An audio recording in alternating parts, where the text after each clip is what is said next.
Find the iron core. What are you made of? When situations go wrong, it can feel like you're not able to stand up at all. Overwhelm leaves you feeling powerless and weak. Even standing up and moving forward to the next step of what you need to do can be a daunting task. By training yourself to find your iron core of inner strength, you'll find you're better able to manage even the most difficult of situations.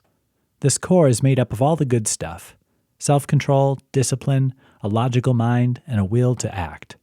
Amazingly, you have all that stuff already inside of you. It's all just a matter of tapping into it. How do you access inner strength? You find it every time you push yourself to be a little better.